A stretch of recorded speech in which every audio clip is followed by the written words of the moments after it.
It's a new week and I have a new tutorial for you. If you're a fan of my colorful edits, then you might want to take a second and check out this video. Today I'll be discussing how I add color and light into this vertical pano. I took this photo of Belize a couple months ago. Now if you know my photos, I like to add a lot of color and light into them. The first thing I do is I bring my photos into Lightroom. I look at the presets and I decide which preset do I want to add to this image.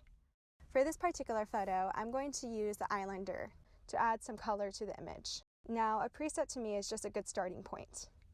In this case, I'm looking at the trees and I'm noticing that they're pretty dark. I like to see the detail in the highlights and in the shadows. So I'm going to slide the shadow slider over to add some more light to those shadows. Then I'm going to bring up the whites and slightly decrease the exposure. I'm going to bring up the vibrancy because I like my photos to be a little bit more colorful. And I'm going to go down to the tone curve and bring up the darks because the trees are still pretty dark. Next, I'm going to click the brush tool, which is on the top right corner of the platform. You know when you see a sunset and you see the glitter of light bouncing off the water? Well, I want to accentuate this. So I'm going to pick a color, raise the exposure for that color, and kind of brush in color and light into the waves. The brush tool allows me to not affect the total outcome of the rest of the image, but just a certain part of it. Next, I'm going to add some color and light to the sand. This is going to be using the same method that I used for the waves.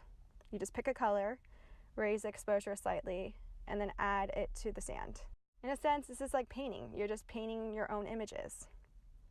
Now I notice that the trees are still pretty dark, so I'm going to raise the exposure for them and use the brush tool for that as well.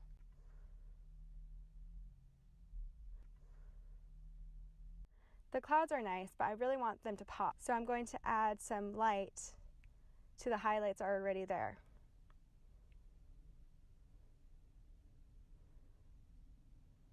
Then I'm going to use the graduated filter tool to drag down the top of the image. This is similar to the brush tool, except it allows me to focus on a bigger chunk of the image. I then pick a color for the sky and bring down the exposure slightly. In this case, I like my skies to be a little bit warmer in color, so I'm going to pick a light orange. This is all personal preference though, so be creative with it and find the right colors that fit your look.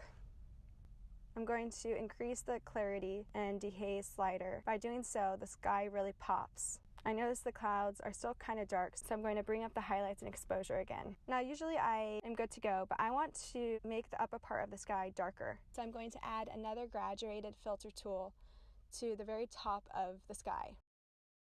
I'm going to pick another color to add to the very top of that image and slide the dehaze tool over again. I've repeated this before, but you kind of just have to play around with the image until you find something that's uniquely yours. So I hope you guys learned a few things when it comes to painting with light and color. Feel free to DM me if you guys have any questions, and I would love to hear your feedback as well, so don't hesitate to tell me how you really feel. If you enjoyed this lesson, feel free to check out my drone masterclass at dronemasterclass.com. Use this code to get $75 off the total cost of the course.